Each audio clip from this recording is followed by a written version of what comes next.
The rain hammered against the glass walls of the penthouse as I stood before the master bedroom door, luggage still in my hand. I had just landed from Portland after 72 sleepless hours fighting to salvage a $55 million affordable housing deal with HUD, a deal that would keep Redwood Ark alive for another decade. My phone was dead. My legs were shaking, and all I wanted was a shower and 5 minutes of silence. But the moment I stepped inside, something felt wrong. The lights were too bright, every lamp in the penthouse turned on glowing harshly like an interrogation room. Then I saw them. A pair of red stilettos, size 6, tossed carelessly beside the bedroom door. Mara's size. And behind the door, muffled laughter, whispered moans, the unmistakable rhythm of betrayal. I pushed the door open. John was on our bed, my bed, his hands on my sister's waist. Mara's blonde hair spilled across my pillows, her smile lazy, triumphant, and dripping with power she never earned. On her finger sparkled the vintage diamond ring I had spent 5 months searching for, the one that had mysteriously vanished from my jewelry box. Now it glittered on her hand like a trophy. John didn't look startled. He didn't even stop. He just turned his head, eyes cold, and said, "Kelly, you were never really here. Mara understands me." Before I could speak, another voice drifted in from the living room. "Oh, Kelly, don't be dramatic. My mother?" Eliza Davenport stood in the doorway with her arms crossed, and an expression that belonged in a courtroom sentencing. "A real wife knows how to keep her husband happy," she said, as if reciting a family proverb. And then Aiden appeared behind her. My son, 19 years old, shoulders hunched in that familiar defensive way. He didn't meet my eyes. He didn't say my name.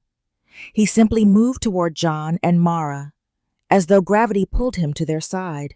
My family realigned itself right there in front of me, like planets shifting into a new orbit, one where I no longer existed. John climbed off the bed and reached for a stack of documents on the nightstand. "We're done pretending, Kelly. You're stepping down from Redwood Ark, effective immediately." Mara wrapped herself in the duvet, smirking. "It's for the best, sis. You're exhausting." John tossed the papers at my feet. "Your behavior has been unstable for months. Darren's drawn up the report. We'll activate the clause in the operating agreement first thing tomorrow." I skimmed the first page, fabricated incidents, exaggerated claims, a full psychological smear. Their plan was thorough, cruel, prepared long before tonight. Mother clicked her tongue in approval. "This is what happens when you neglect your marriage, Kelly." Mara is simply filling the void. Aiden finally looked at me, but his voice was soft, apologetic, in a way that hurt worse than anger. "Mom, Dad's happier with Mara. Everything feels lighter with her."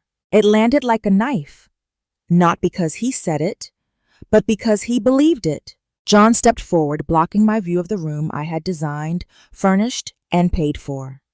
"Pack your things. The penthouse is mine and Aiden's now.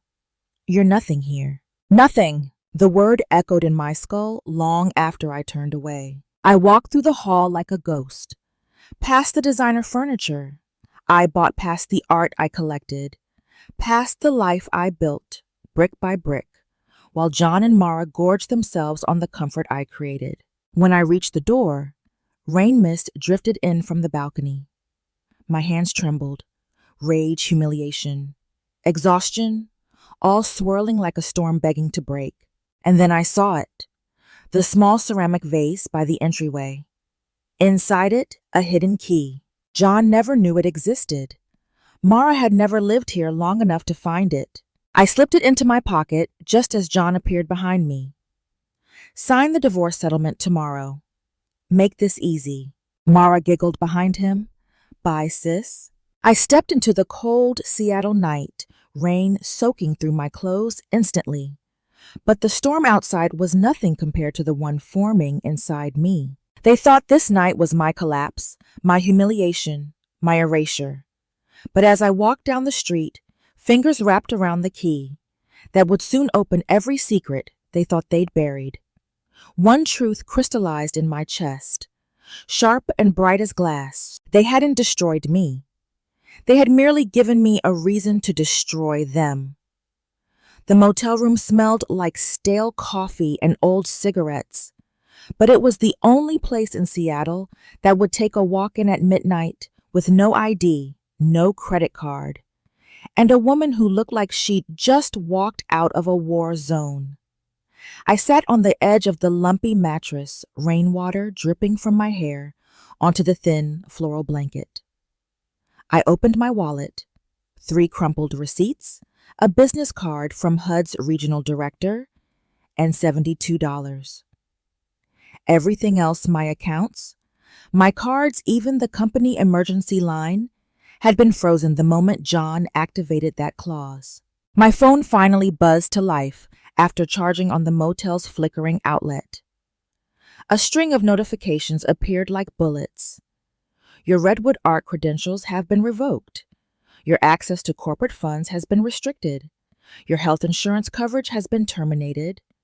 Your device will reset in 60 seconds due to security protocol.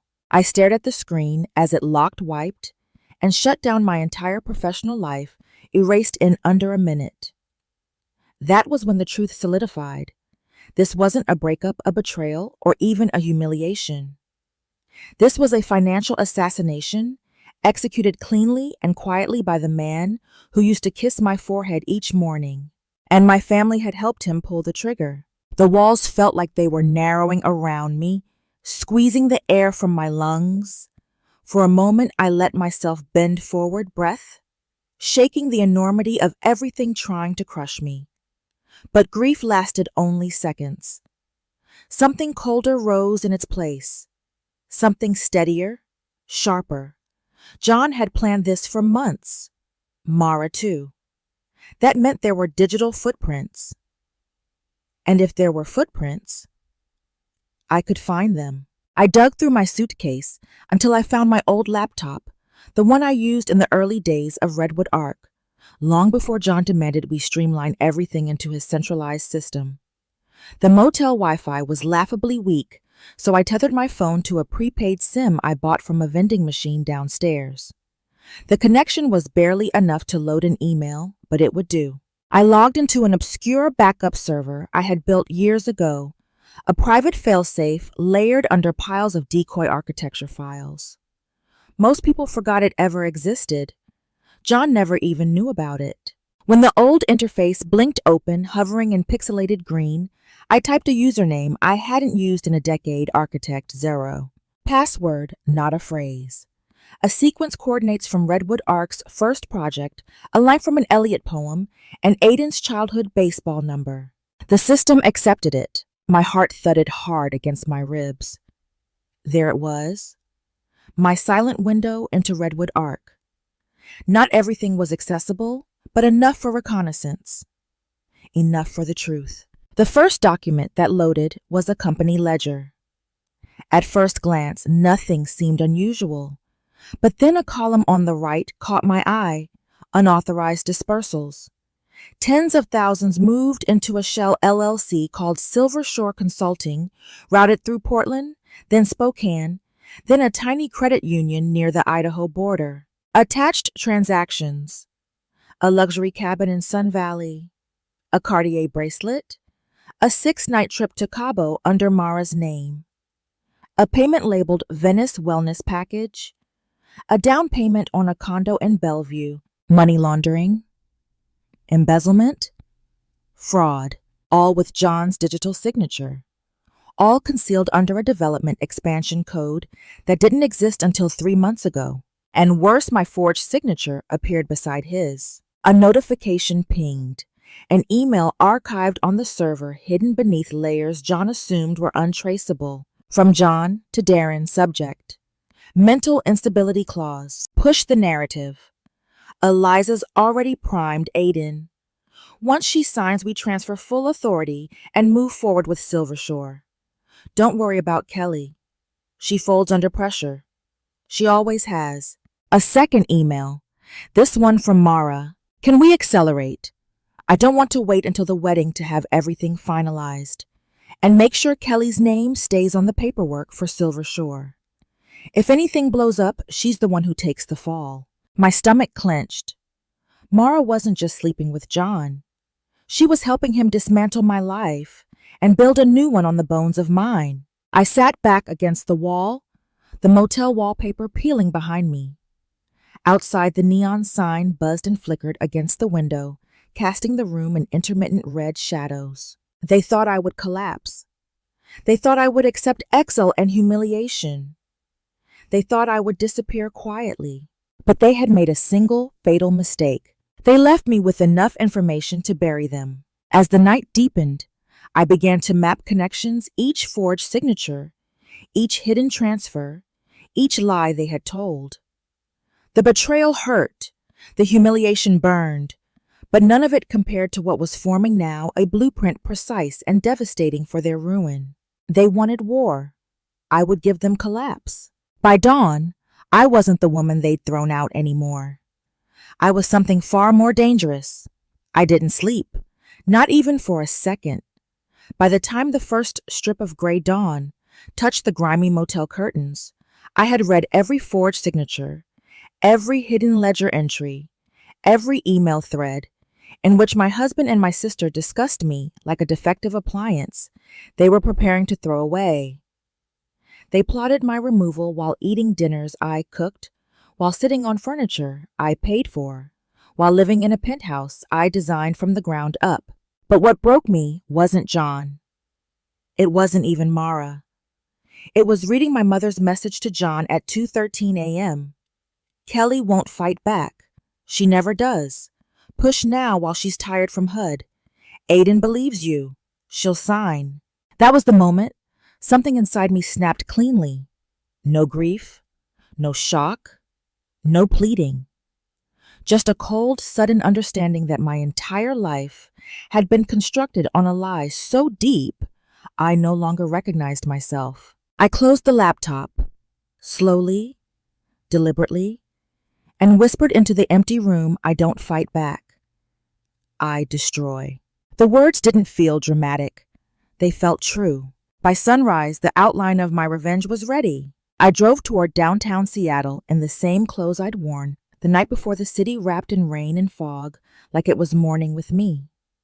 The streets were empty, the waterfront quiet. Yet with every passing block, memories pressed in the kind I had kept buried behind deadlines, deals, and the chase for financial stability. I remembered being 9 years old, standing in the driveway of our old Spokane duplex, watching my mother cry over the empty mailbox. My father had left us with nothing. No note, no child support, just a stack of overdue bills. And Eliza had turned to me, her eldest, placed her hands on my shoulders and said, "You'll have to be strong now. Stronger than your sister. Mara's too delicate." That was the moment I learned my purpose, not to be loved, but to carry. To pay. To fix. By 12, I was bagging groceries. By 14, I was tutoring kids older than me. By 16, I was cleaning motel rooms to cover Mara's cheerleading trips because she deserves a normal childhood Kelly. I gave and gave and gave because that was how you earned affection in our family. By 22, I bought Mara her first car. By 25, I co-signed a loan she immediately defaulted on. When I met John at a development conference in Portland, he looked at me like I mattered in a way no one else ever had. I mistook admiration for intimacy, ambition for loyalty. I built Redwood Ark with him brick by brick, believing we were a team, believing I had finally found someone who didn't see me as a tool. But the signs had been there all along, whispers brushed aside, compromises quietly made. His flirtatious texts with a marketing consultant he swore meant nothing.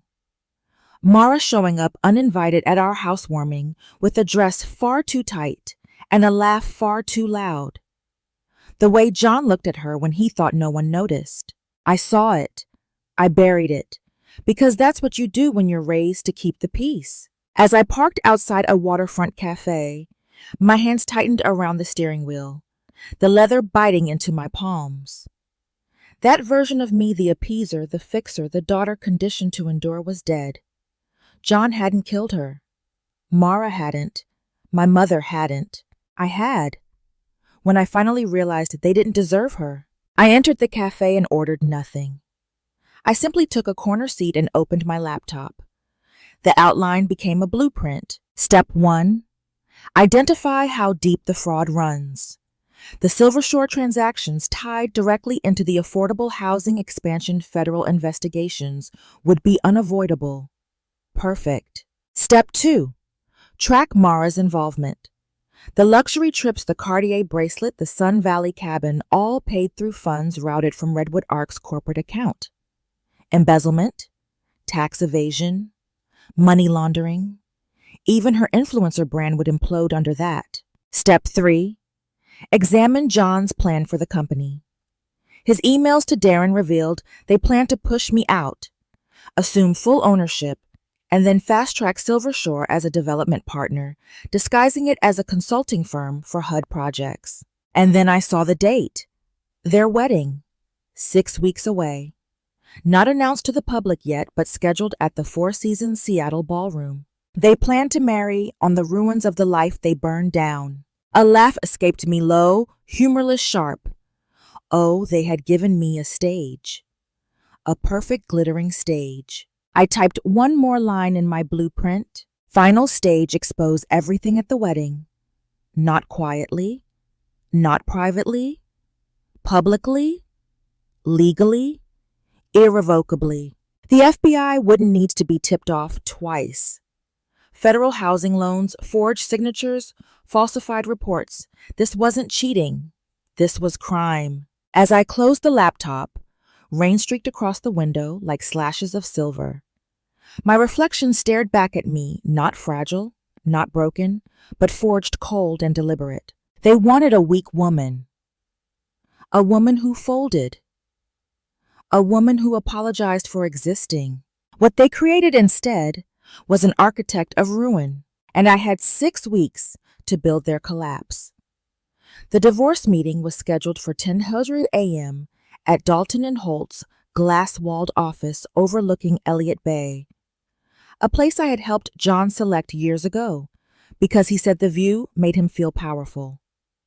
Now I walked toward that same building wearing a thrift store sweater, hair tied back messily, dark circles blooming under my eyes. I had crafted the look carefully. If John wanted me to appear unstable, fragile, defeated, fine. I would show him a masterpiece, but the performance ended at my skin. Underneath, every thought was razor sharp. I wasn't there to negotiate. I wasn't there to plead. I was there to let them underestimate me deeply, stupidly, fatally. When I stepped into the conference room, 3 faces looked up at once. Darren Holt, the attorney, John hired to dismantle me, gave the smirk of a man who thought he'd already won. My mother. Eliza sat primly near the window, a cup of chamomile tea, trembling just enough for her to look concerned but not guilty. And then John, clean-shaven, rested wearing the navy suit I once bought him for his promotion. He didn't stand. He didn't greet me. His first words were, "Let's make this painless, Kelly." It was almost comical. They had no idea. I sat down without speaking. Darren pushed a stack of documents toward me with theatrical importance. These outline the settlement agreement. It's generous, all things considered. We want you to have a soft landing. A soft landing. They'd stolen my home, my company access, my finances, my son, and they dared call it generous. I flipped the first page. It was exactly what I expected. No ownership of Redwood Ark. No access to marital assets. No claims to the penthouse. A single lump sum payout that wouldn't cover 1 year of property taxes. A non-disclosure agreement that would gag me permanently. As if I'd sign away the truth. As if they understood what truth even meant. John leaned back, linking his hands behind his head. If you sign now, we can all move forward. You won't have to struggle. Aiden will feel more comfortable visiting you. And you won't embarrass yourself further. I looked at him for a long, quiet moment. Then I made my voice, small, thin, tired, perfectly breakable. What if I don't sign? Darren's smile tightened. Then we pursue the mental instability clause. Full legal route. It won't be pleasant. There it was. The threat. The one they thought would crush me. Eliza sighed dramatically. Kelly, darling, don't make this harder than it needs to be. Mara and John are trying to help you. I almost laughed. Help? They wanted me broke, silent, erased. Instead of reacting, I lowered my gaze and began flipping through each page with trembling fingers, the performance precise down to the way my breaths hitched. They watched me with self-satisfied pity, certain they were witnessing the collapse of a woman too fragile to withstand pressure. But underneath the table, my hand slipped into my bag and touched the USB drive I had prepared that morning.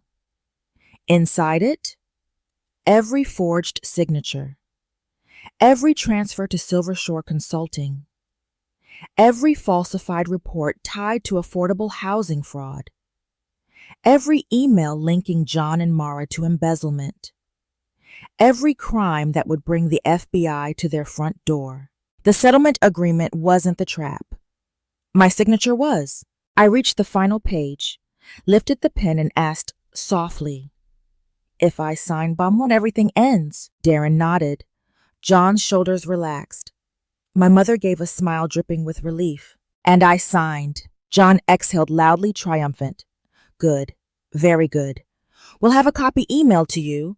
Darren will coordinate the rest. I closed the folder and folded my shaking hands in my lap.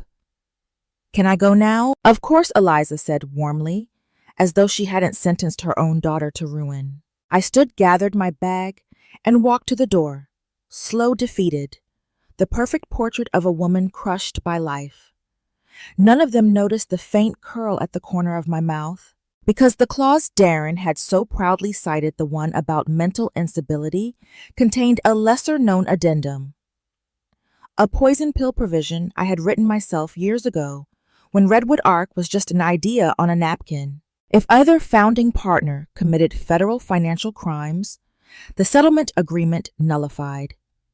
Assets reverted, shares returned, the accuser became the rightful owner, and John had just signed his guilt with every fake ledger, every altered contract, every forged loan application. The moment the FBI stepped in, the settlement he forced on me would detonate in his hands. As I left the office, rain washed across the harbor like a baptism. I wasn't fragile, I wasn't broken, and I wasn't done. They thought they had ended me, but all they had done was give me time and the perfect legal weapon to destroy them with. The motel room was silent except for the dripping faucet, a slow, steady rhythm that felt almost mocking. I sat on the edge of the bed laptop, opened the glow casting hard blue angles across my face. Anyone passing by the window would have seen a woman in a threadbare sweater, hunched over a screen, looking exhausted, defeated, maybe even broken. Perfect. Let the world think I was unraveling. Let them think the divorce crushed me. Let them think my sister and my husband had won. Because while they toasted their victory in some penthouse with marble floors and imported champagne, I was sitting in this dingy room holding the only thing that truly mattered: access. Real access. The kind they never knew existed. The kind only the original architect of Redwood Ark's digital ecosystem could possess. That night, while the freeway hummed outside and the neon motel sign buzzed like a dying insect, I opened the ghost admin account I had created 3 years earlier, the one John believed I deleted after the cybersecurity audit. The moment the command line blinked back at me, a surge of something hot and electric rushed through my veins. Freedom, power, leverage, everything they thought they took. They had no idea how deep my shadow lived in Redwood Ark's bones. The system opened like a vault door swinging wide. Every email, every transaction, every draft, Every deleted message, every flagged anomaly, every whispered crime. I dove into the financial logs first, scrolling past months of routine entries until the red flags began popping up like blood splatter. Most were tied to a shell account, Silver Shore Consulting, LLC. The name alone could have been a warning sign. And yet the logs showed transfers 12 to 500, 8 to 300, 15,000, again and again, all tagged with vague descriptions. Vendor outreach, lifestyle branding, client connection, retainer. Mara's name wasn't attached, of course. She was too cunning for that. But the registration documents for Silver Shore's P.O. box, those held a signature that made my vision tunnel. My mother's. Eliza had signed the P.O. box rental for a company laundering funds between my sister and my husband, and she sat across from me in that conference room earlier, acting concerned about my mental state. I swallowed the bitter taste in my mouth and kept going. Next, I sifted through the affordable housing compliance documents. Redwood Ark had secured massive federal grants to develop sustainable low-income units in Rainier Valley. It was the pride of our portfolio, ethical, socially meaningful, high impact. At least it was supposed to be. The spreadsheet Mara submitted last quarter showed the required 22% allocation. The internal blueprint showed 9%. Even worse, a forged digital signature sat on the approval line.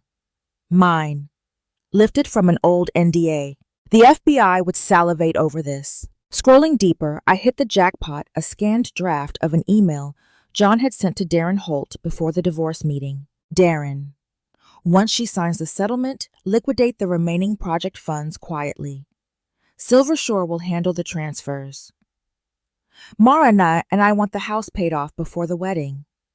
If anyone asks questions, we cite Kelly's mental instability and claim she's been mishandling the books for months. She's too emotional to fight back. J. My fingers tightened on the keyboard until my knuckles blanched. Too emotional. Too unstable. Too broken. They wanted to erase me, not just from the company, but from the narrative of my own life. I inhaled slow, steady, sharp. Then I opened a blank encrypted archive. It was time to build my own narrative. I dragged the files in emails, PDFs, audio logs, transaction lists, forged signatures, property deeds, chat threads, the works. Each one a nail in the coffin they'd built for themselves. I labeled the archive Anchor Fall. When the progress bar completed, the screen flashed green. Secure, hidden, untouchable. I closed the lid of my laptop and let the silence settle over the room like dust. My pulse had steadied. My breathing evened.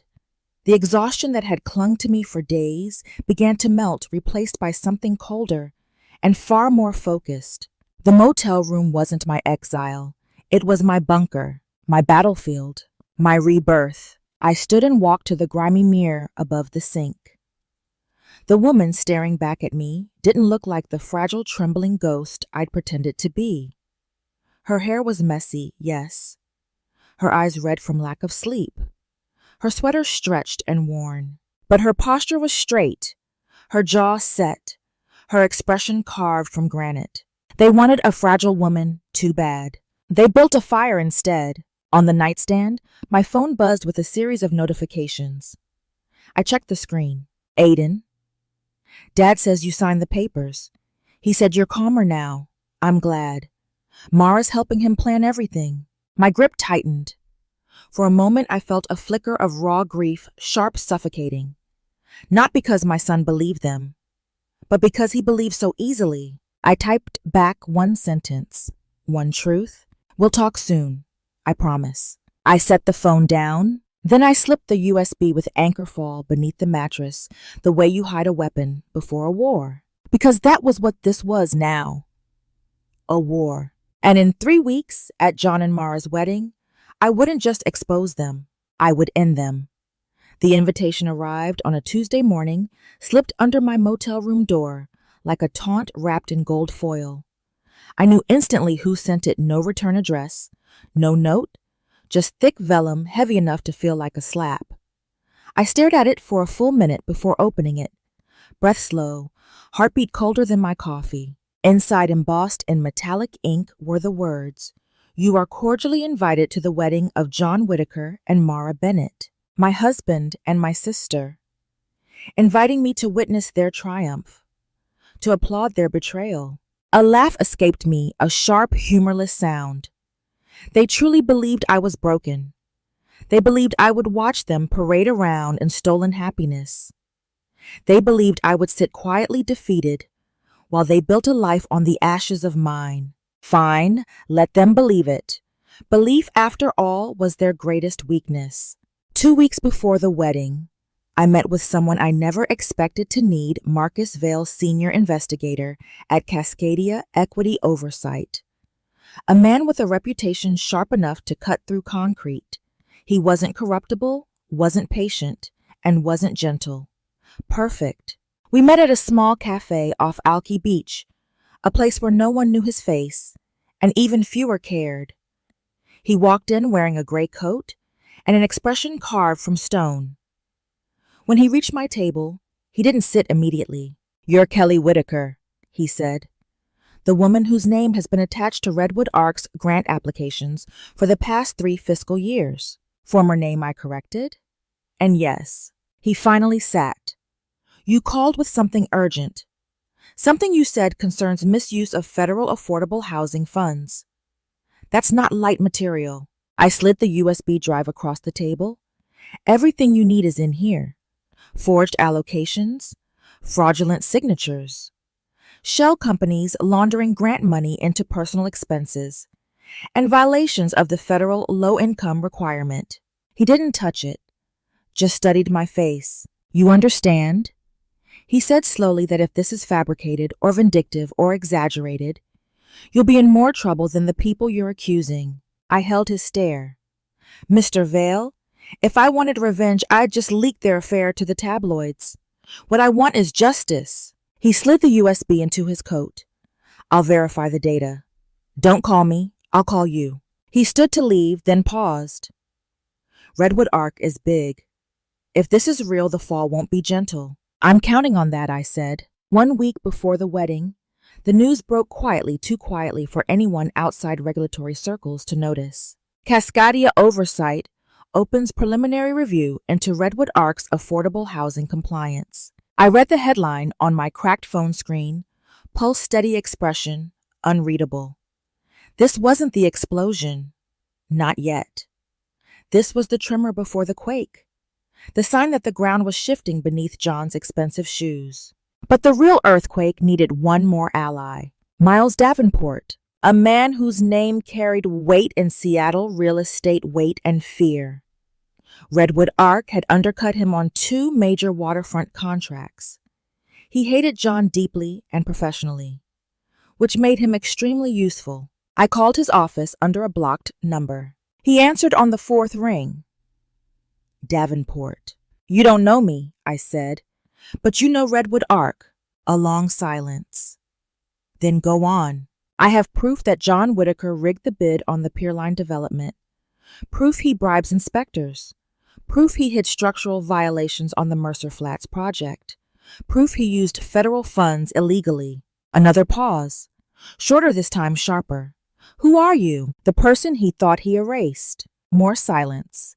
Then the sound of a chair leaning back. "What do you want?" "For you to pick up the pieces when he falls," I replied. "And for you to be ready when a very public disaster hits his wedding." He exhaled slow. The sound of a man tasting opportunity. "You're planning something theatrical." "Not theatrical. Inevitable." "And what do I get?" A front row seat. A low, dark chuckle. "Send me the files." That night I sat on the motel bed, surrounded by printed documents, emails, transaction logs, falsified blueprints, witness statements. My war map, my story, my justice. Everything was aligning. Every domino set. Every fuse ready. John thought the wedding would be his rebirth. Mara thought it would crown her queen. My mother thought it would cement her place among Seattle's elite, but I knew the truth. Their wedding would be the burial ground, and I would be the one holding the shovel. The night before the wedding felt strangely calm, too calm, like the stillness that settles over a forest seconds before lightning snaps a tree in half. I sat on the edge of my motel bed, the same one with springs loud enough to betray every movement, and stared at the garment bag hanging from the curtain rod. Inside was the suit I'd chosen for tomorrow, tailored black razor-sharp, a statement carved from fabric. Not a victim's outfit, not a mourner's, a judge's, an executioner's. I wasn't nervous. I wasn't scared. I wasn't second-guessing myself. What I felt was precision, a metallic clarity, a cold, flawless purpose. Tomorrow wasn't vengeance anymore. It was correction. They tore my life apart piece by piece. I would tear back the truth in one decisive stroke. That morning, I drove toward the city with the sunrise glowing gold over the skyline. Seattle looked peaceful, washed in soft morning light, but beneath those glass towers was the rot John and Mara had spread. I parked 3 blocks from the venue and walked the rest of the way. I wanted the air. I wanted the quiet. I wanted the moment before the storm cracked open. The hotel, the Grand Mariner on 5th Avenue, was already buzzing with staff. Florists rolled carts loaded with peonies. The catering team hauled crates of champagne. Guests in designer clothing hovered near the entrance, laughing unaware they were attending a detonation. Inside the lobby, smelled of orchids and money. A young receptionist glanced up, eyes widening just slightly when she recognized me. Good. Let them whisper that the ex-wife showed up uninvited, looking inconveniently composed. I headed straight for the mezzanine. Marcus Vale had secured access for me officially under the guise of a regulatory observer. Unofficially, he wanted a front-row view of the implosion. Meeting him by the audio-visual room felt surreal. He wore a charcoal suit and the expression of a man who had tasted blood and wanted more. "Morning," he said. "You're early. I like to do my work before the screaming starts." He cracked half a smile. "The files you gave me. Your husband's not just sloppy. He's reckless." "Yes," I said. "He always counted on someone else to clean up after him." "Well," Marcus said, glancing at the ballroom below, "today he answers for all of it." We went over the plans again, the timing, the cues, the switch over to the video I'd prepared. Everything was in place. Everything was ready. But there was one more person I needed to see. My son. Aiden stood near the bar, adjusting his cufflinks, looking painfully adult and heartbreakingly young. He didn't see me at first. For a moment, I simply watched him, his posture stiff, his jaw clenched, the way John's often was. Then he turned and our eyes locked. "Mom," he whispered, a disbelief flickering across his face. I stepped closer. "You look handsome." He swallowed. "Dad said you shouldn't come. I'm not here for them." Silence cracked between us, delicate and loaded. "Mom," he said, voice low, "I don't know what to think anymore. Everything's been confusing." I nodded. "It should be." I leaned in slightly. "But listen to me carefully when everything changes today. And it will you stay calm. Stay back. Don't defend anyone. Don't run forward. Don't get involved. Just watch." His brows drew together. "What's going to happen?" "The truth," I said simply. Before he could ask more, Mara's shrill laugh echoed through the ballroom. She swept past in silky white robes, bridal hair pinned with pearls, glowing with the kind of smugness only thieves and liars confuse with joy. Aiden looked between us, uncertainty clawing at him. "Mom, did you do something?" I placed a hand on his cheek. "Sweetheart, I did everything." He didn't ask again. Back on the mezzanine, the ceremony music began. Guests took their seats. The pastor positioned himself beneath a dripping arch of orchids. John arrived at the altar wearing a custom tuck smugness glowing off him like stage lights. Mara emerged moments later, floating down the aisle in a dress that cost more than my first car. They looked radiant, untouchable, triumphant, perfect. I stood behind the tinted glass of the AV booth, with my finger resting lightly on the control switch. Marcus stood beside me, arms crossed. "Once you press that," he murmured, "you can't walk it back." "I'm not here to walk back anything." Mara reached John. The music softened. The pastor lifted his hands. "Dearly beloved," I pressed the switch. The ballroom screen flickered. The audio system shifted. The first spreadsheet lit up the entire room like a confession carved in light. Gasps erupted like popping glass, and I stepped back, breath steady, heart calm. The storm had begun. The screaming didn't start immediately. For a full 5 seconds, the ballroom sat in stunned, suffocating silence. Hundreds of heads tilted upward, eyes narrowing, brains struggling to process why the romantic slideshow had been replaced by a corporate ledger bleeding red flags across a 20-foot screen.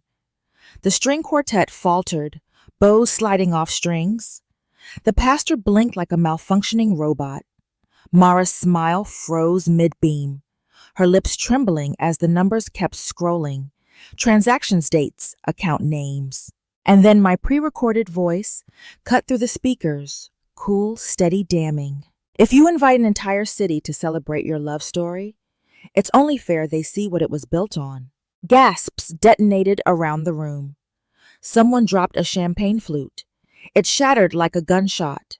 John's head snapped toward the AV booth, fury blooming red across his face.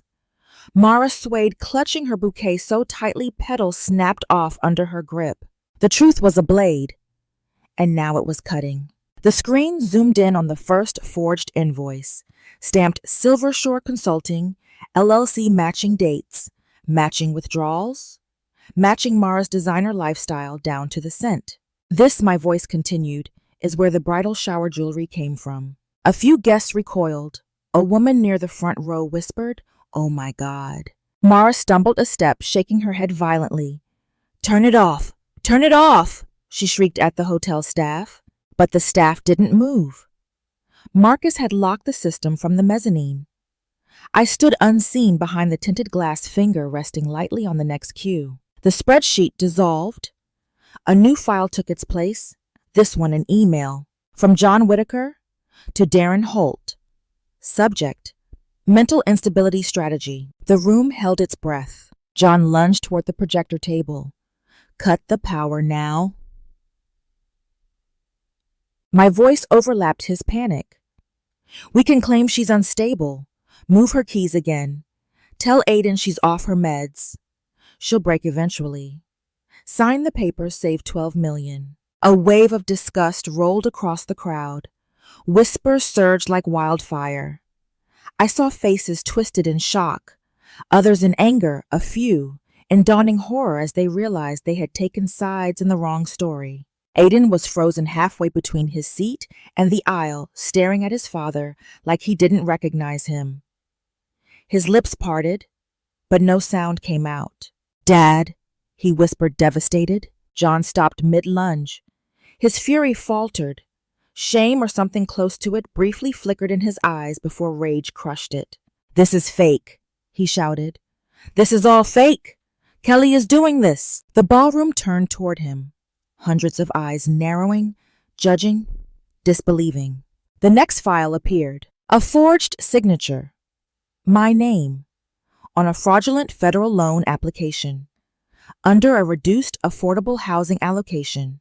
"This is a felony," my voice narrated, steady as winter.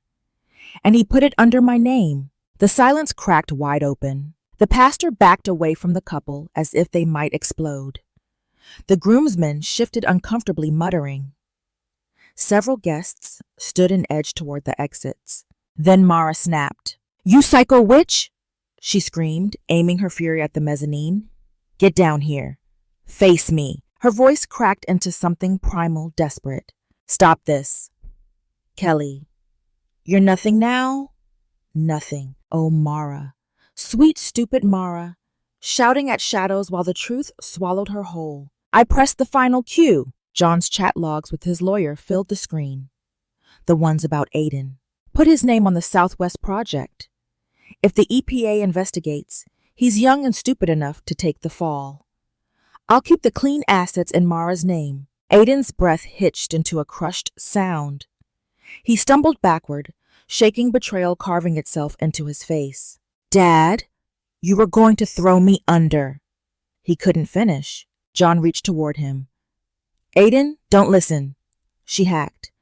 She's twisting. But no one was listening to John anymore, because the ballroom doors slammed open with a thunderous echo. 6 agents stormed in, 3 in FBI jackets, 2 from HUD, 1 from IRS.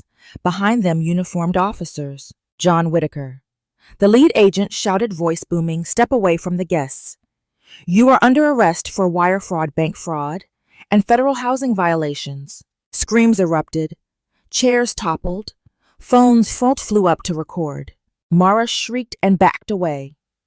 2 agents seized her arms. "You can't arrest me." "I'm the bride," ma'am, the agent said flatly. "You are under arrest for conspiracy to commit financial fraud." John tried to run. Actually run in a room full of witnesses and cameras. He made it 2 steps before agents tackled him near the fallen wedding cake. His face hit the floor. Someone gasped. Someone cheered. The ballroom was chaos. A symphony of panic. The exact music I'd been waiting to conduct. From the mezzanine, Marcus looked at me. "You ready?" he asked quietly. "Yes," I said. I pushed open the door and stepped into the roaring storm below. Calm, deadly. Exactly where I was meant to be. The moment I stepped into the ballroom, down the mezzanine stairs, and through the chaos I had orchestrated, every whisper, every frantic breath, every furious, bewildered stare turned toward me. The temperature in the room shifted. The agents paused. The guests parted instinctively, like the Red Sea pulling back from its own storm. No one said my name, but every pair of eyes spoke it. Kelly Whitaker. The ghost they tried to bury. The woman who came back holding the match. John was still pinned to the ground, hands cuffed behind his back, face burning red with a mix of rage and humiliation. He looked up as I approached, wild-eyed, spitting fury. "You did this!" he roared. "You set me up! You!" I crouched beside him, close enough for only him to hear, close enough to watch his pupils contract with fear. "I didn't set you up," I whispered. "You built your own noose. I just pulled the lighting so everyone could see it." His jaw clenched. He strained against the cuffs. "You think this makes you powerful? You think this makes you better?" "No," I said softly. "It just makes me free." The agent yanked him to his feet and dragged him toward the exit. John's voice cracked into a broken, desperate roar. "Kelly, you won't get away with this. You hear me? You..." The door slammed shut behind him. His screaming cut off like a snuffed candle. Aiden stood 10 feet away, pale and trembling. His tie was crooked. His eyes were glassy with confusion and grief. For a moment, he looked like the boy who used to fall asleep on my lap during movie nights, not the young man who had believed every lie John fed him. He took a shaky step toward me. "Mom," he whispered, "was all of that real?" I didn't sugarcoat. "Not today." "Yes. And he was going to use me as a shield." His voice cracked. "He already had," I said quietly. Aiden's breath shuddered out. Anger flashed through his expression, fast, sharp, directed not at me, but at himself. "I didn't know. I didn't see it. I should have..." "You believed your father," I interrupted gently. "That isn't a crime. That's what children do. I chose him over you. You were manipulated." I stepped forward and placed a hand on his cheek. "But you're here now, and that's enough." He swallowed hard. Then he leaned into my palm like he used to when he was little. "I'm sorry, Mom." "I know," I said. "And I forgive you." Mara's scream shattered the fragile moment. She was thrashing against 2 agents, mascara streaking down her face, veil-torn bouquet crushed beneath her heel. Her bridal robe hung askew like a wilted flower. And yet, even in cuffs, she still fought like a wild animal caught too late. Let me go. I'm the victim. She stole everything from me. She always has. I turned toward her slowly. What exactly did I steal, Mara? My own husband. My own house. My own company. She lunged toward me, forcing the agents to tighten their grip. You don't deserve any of it. You don't deserve John or Redwood Ark or Aiden. You don't deserve the life you had. I was supposed to have it. I was supposed to be you. There it was. The truth she had buried under layers of envy. The venom she had fed into my mother, my husband, my son. Mara, I said calmly, you couldn't be me even if you stole every piece of my life. Her face twisted with fury. You're nothing. I stepped closer, close enough for her to feel the truth hit her. I was nothing when I let you walk over me, I said softly. Not anymore. Her scream tore through the air as the agents dragged her out. The guests dispersed in terrified silence, whispering, avoiding eye contact. Phones recorded the aftermath. News alerts chimed like funeral bells. Marcus approached hands in his pockets. That he said was spectacularly efficient. It wasn't spectacle, I replied. It was overdue. You know, he said, tilting his head after the arrests, Redwood Ark is going to need someone stable to oversee the transition. Someone who understands the company better than anyone else. Someone who didn't commit federal crimes. I raised a brow. Are you offering me my own company back? He shrugged casually. I'm saying you're the only one left standing. And legally, you never lost your shares. A slow, quiet breath escaped me. Not relief, not triumph, just restoration. Then I'll rebuild it, I said. Properly. You'll do more than rebuild, he said. You'll set the standard. Aiden stepped beside me and slipped his hand into mine, not as a boy needing comfort, but as a son choosing his mother.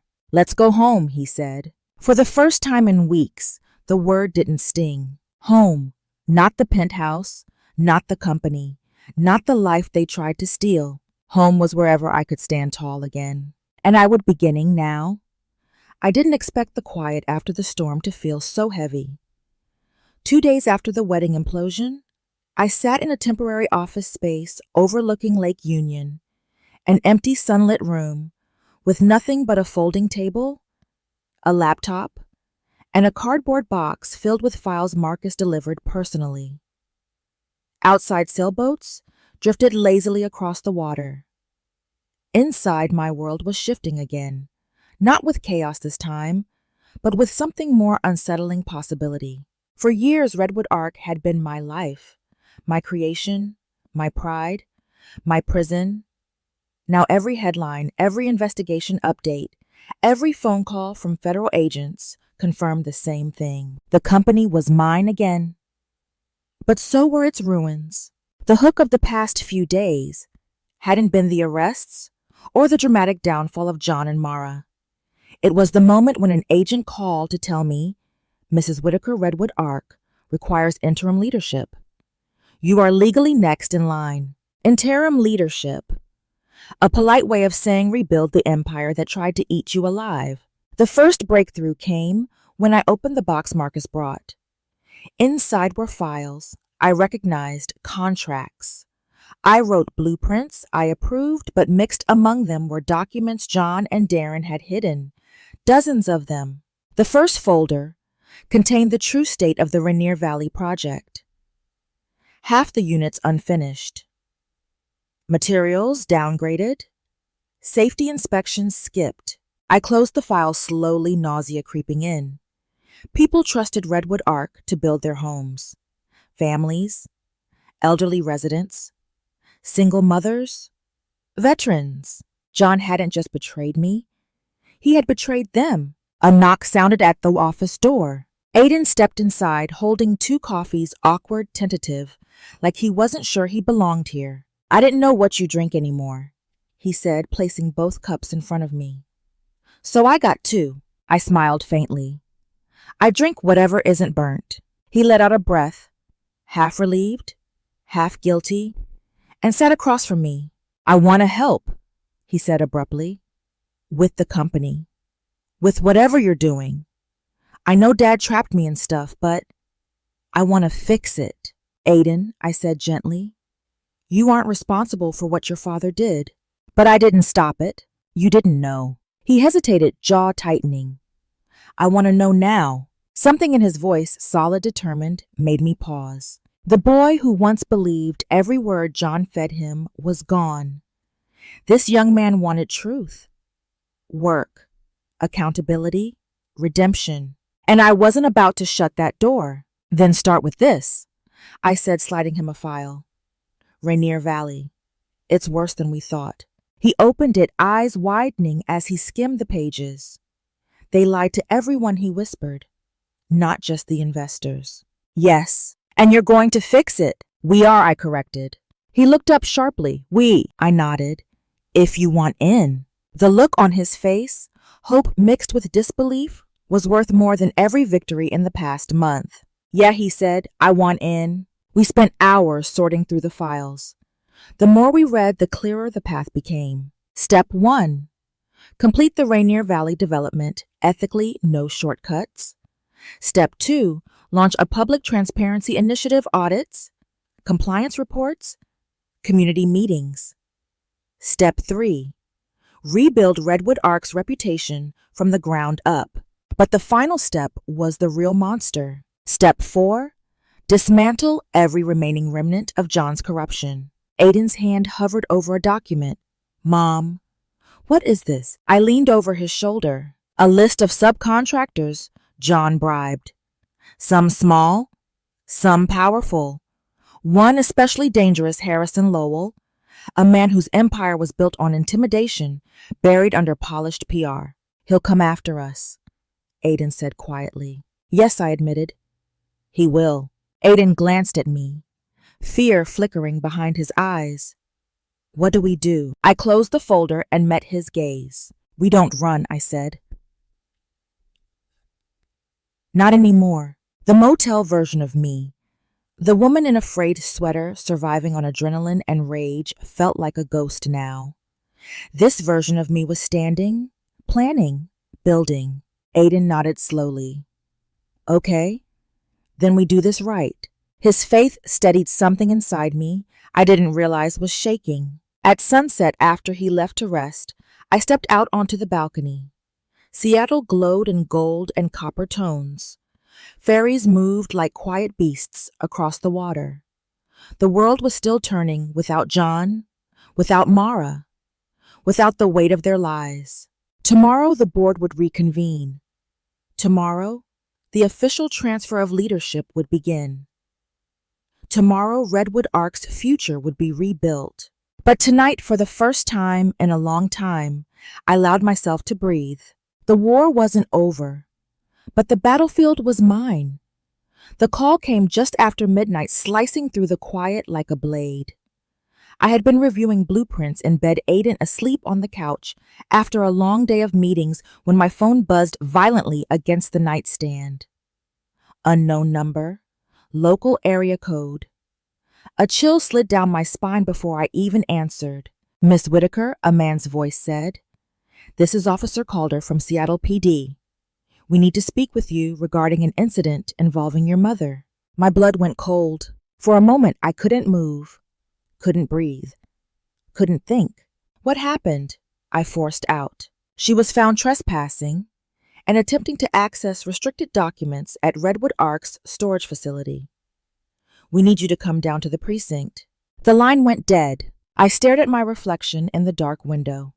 The face of a woman who would never truly be done with the past, no matter how many enemies had already fallen. At the station, I found my mother sitting in a holding room, looking smaller than I had ever seen her. Eliza Davenport, the woman who once commanded rooms with a single disapproving glance, now sat with trembling hands, wrapped around a styrofoam cup of water mascara, smudged in broken streaks. The officer stepped aside and let me enter.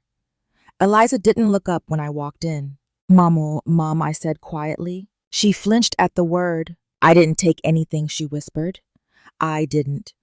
I just wanted to understand why you did this to us. Us. She still lumped herself in with John and Mara. She still believed she was their collateral damage, not their accomplice. I took a seat across from her. Mom, what were you looking for? Her lips trembled. Proof that you lied. Proof that John didn't do all those things. Proof that Mara didn't steal from you. Her voice cracked, splintering. Because if they were guilty, then so was I. The truth landed between us like a stone. She knew deep down. She had always known. But admitting it meant shattering the one thing she valued most, the illusion that she had raised a perfect, loyal family. I exhaled slowly. They used you, Mom. They used everyone. No. Her voice shook with denial. Your sister was fragile. John was ambitious. I was just trying to keep us together. By sacrificing me, I asked quietly. Her breath hitched. You were always stronger. You didn't need me the way they did. And there it was. The truth she never said out loud. Not once in 38 years. You were stronger, she whispered. You were the one who could handle losing things. A raw ache bloomed in my chest. No one should have to prove strength by being abandoned. She finally looked up, her eyes glossy with regret. Kelly, do you hate me? The question stunned me. Hate required energy, passion, a tether. I felt none of those things toward her now. I don't hate you, I said softly, but I can't carry you anymore. Eliza's face crumpled, not dramatically, not manipulatively, but with a tired human grief. Then what happens to me? I didn't answer immediately. She wasn't innocent. She wasn't evil. She was a woman who had built her identity around being needed and had sacrificed her eldest daughter to maintain it. I'll pay your bail, I said finally. But after that, you need to decide who you are without them. Without me. Her eyes closed. A single tear escaped. Thank you, she whispered. Not for the bail. For the boundary. In the parking lot, dawn was bleeding into the sky, soft pinks and muted golds rising over Seattle's skyline. Aiden leaned against my car, arms crossed, a worry etched in every line of his face. You okay? He asked. I considered the question. Not physically, not emotionally, but truthfully. Yes, I said. I think I am. He nodded slowly, then handed me a paper cup of coffee. Figured you'd need this. I took it, warmth seeping into my palms. Thank you. We stood there in quiet understanding. Broken pieces of a family, yes, but rebuilding, not collapsing. Mom, he said softly, when all this is over, what happens next? The wind rustled. A fairy horn echoed across the water. And for the first time, I realized I had an answer. I rebuild, I said. But this time I won't build alone. Aiden smiled faintly. Then I'm in. We drove away from the precinct. Together, the sun rising behind us. A new morning. A new foundation. A new chapter. The grand boardroom of Redwood Ark felt different as I stepped inside a space that had once swallowed me whole, now stood quiet, waiting. The long oak table gleamed under warm lights, the skyline of Seattle stretching out behind it like a promise rather than a threat. One by one, board members filtered in, offering stiff nods, relieved smiles, cautious greetings. They knew what had happened. Everyone did. But today wasn't about the scandal. Today was about direction. When the final member took their seat, I stood at the head of the table, not as the co-founder who once shared this position with John, not as the woman who had been nearly erased, but as the sole leader tasked with rebuilding a future worth having. Let's begin, I said, voice steady. We reviewed every project, every financial trail, every contract stained by John's greed. I watched heads bow in shame and others lift in determination. For hours we sorted through the wreckage, not to dwell on it, but to map out what Redwood Ark could become without corruption eating at its core. When the meeting adjourned, several members approached me with quiet gratitude. We should have listened. We're ready to follow your lead. You're the only one who kept your integrity. Their words didn't inflate me. They grounded me. Because leadership wasn't a throne. It was a burden carried with clarity. Later that afternoon, I walked through the Rainier Valley site with Aiden by my side. Workers paused as we passed, some curious, some skeptical, some hopeful. The unfinished structure loomed over us, skeletal beams reaching into the cloudy sky. This is where we start, I told him. Aiden nodded, jaw set. I talked to the project manager. We can still meet the original compliance numbers if we restructure the timeline and triple-check all the material orders. I smiled. Look at you sounding like a real executive. He flushed slightly. I learned from you. We walked the length of the foundation. Children played across the street. A mother pushed a stroller down a cracked sidewalk, glancing at the construction with cautious optimism. This place matters, Aiden murmured. It always did, I said. We stayed there until sunset painted the steel beams gold. That evening, back at my temporary office, I found a message waiting for me. From an unknown number. Short. Simple. You survived. Now thrive. I didn't need to know who sent it. I understood its meaning. The war was over. The rebuilding had begun. And my life, no longer tethered to those who fed off my strength, was finally my own to shape. I stepped onto the balcony, letting the cool night air wash over me. Seattle shimmered under the city lights. Somewhere in the distance, cranes moved across the skyline, building the future I intended to lead. Aiden joined me a moment later, leaning on the railing beside me. You did it, he said quietly. No, I replied. We did. He smiled soft, real, no longer shadowed by someone else's influence. What now? Now, I said, we built something worth passing on. We stayed there a while, watching the city breathe, watching the world continue, despite all the fractures we'd endured. And as I stood there with the son who had found his way back to me and the company rising from the ashes beneath us, I understood something crystal clear. Destroying them wasn't the end. Rebuilding myself was the beginning. If you've been here through every twist, every betrayal, every victory, thank you. Tell me what part hit you the hardest, what moment you held your breath, what justice felt the sweetest. Drop a comment, hit like and stick around. There are more stories coming, more battles to fight, and more endings worth witnessing.